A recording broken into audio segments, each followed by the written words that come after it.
It was a little intimidating initially, just because it's Superman. It's such an iconic movie, such an iconic figure, and we wanted to do it right. We wanted to give it justice. I think like a lot of people, there's always that question in our minds, is Zach going to be sort of traditional Superman, or is he going to be darker or twisted, as we know him to be in certain other permutations. What I love about it is that it's the most naturalistic thing that he's done. I've never seen Zach do like the small town Americana, the real feel for that. Sort of the really startling part for me was when we saw it the first time through all the way after we finished Temp 1 was not only the action stuff it's amazing. It's just really well done. Zach is an action beast. We always talk and joke about using sound as a weapon, and in his films, sonically, he is into vibrant action, and not necessarily just loud, but he does like really full embodiment.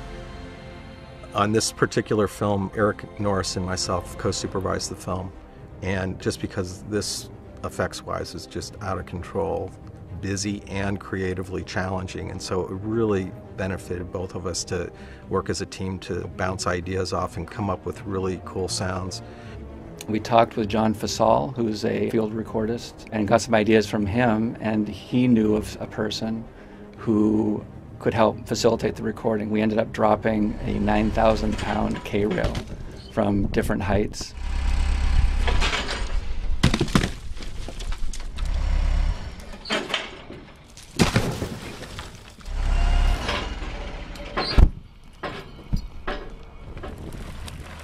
And then we also dragged it along the ground because sometimes in the action you'll see a character hit the ground so hard that they go cracking through the cement.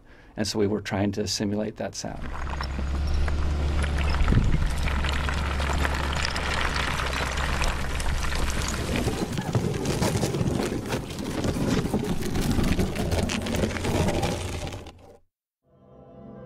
When we went out to Arizona, we went to record the A-10 Warthogs. We started off at Davis-Monthan Air Base and recorded the sounds of the jets starting up. We went out to the runway, had the jets going by, did touch and goes, and then the next day we went out to Gila Bend and recorded them doing strafing runs.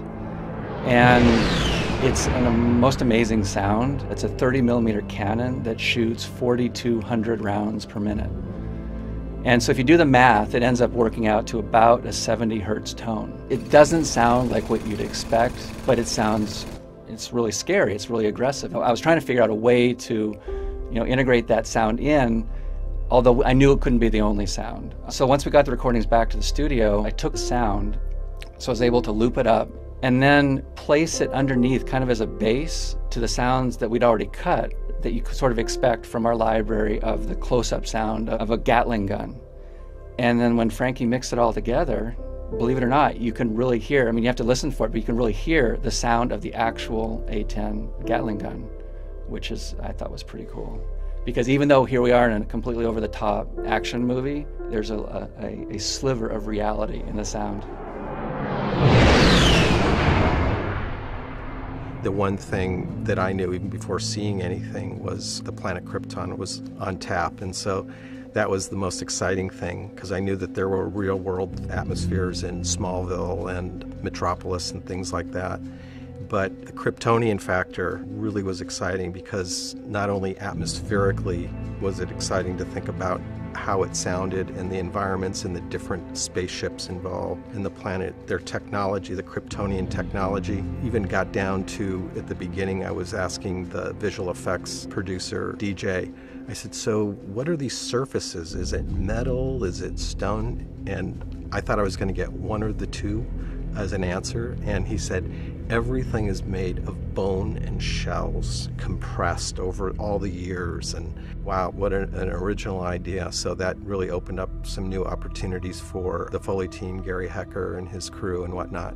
When we're on Krypton in the film, there are these visual displays, and what they did in visual effects was super cool, unlike anything I'd ever seen before. It's kind of hard to describe, but basically it was like a moving particulate substance that would form into the information that they were displaying, and then it would reform. And so we had to come up with an interesting sound for that.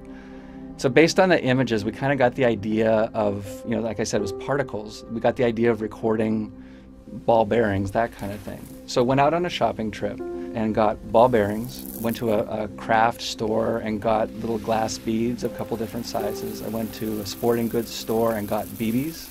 And then from my house, I brought in like a metal bowl, a glass bowl, different cloths, and then ended up with just all this different stuff and did a big recording session, tried all different kinds of things. And that ended up giving us a library that we were able to manipulate into what you see for these displays on Krypton. We did a little Easter egg in the movie, just to paying homage to this amazing character who's been around for over 75 years.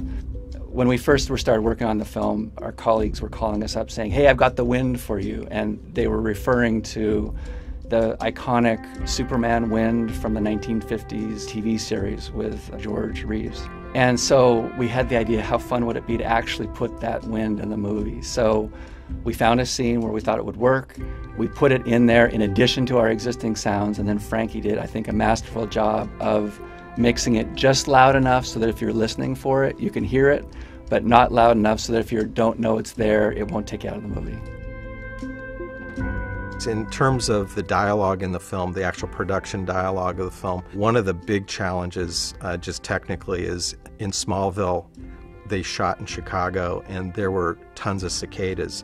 The good news is visually you were seeing cornfields and this bucolic natural setting, so it actually worked, but it did dominate even a couple of emotional conversations. Kira Ressler was our dialogue ADR supervisor, and before we got to the mix stage, she wanted, obviously when they were cutting the film, they were concerned about how much of this are we going to be able to get out, and are we going to have to do a lot of ADR and whatnot. And she did an amazing job of just taking a first step before Chris got to it on the pre-dub stage, of just going through and selectively with a couple different pieces of software, just trying to notch out some of the cicadas without adversely affecting the dialogue, and that was key.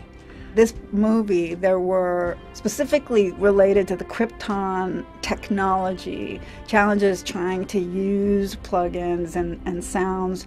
The challenge was, intelligibility versus, sort of over-the-top cheesy sound, but somehow it's got to not sound human and generic futz. So we did have to apply certain plugins that were used in combinations that was certainly new to me. That was where the creative stuff was. I'm really happy that we started off with a 7.1 mix, because that fit into the Atmos bed of 7.1. The other two channels that make up the 9.1 obviously were the speaker array on the ceilings and whatnot.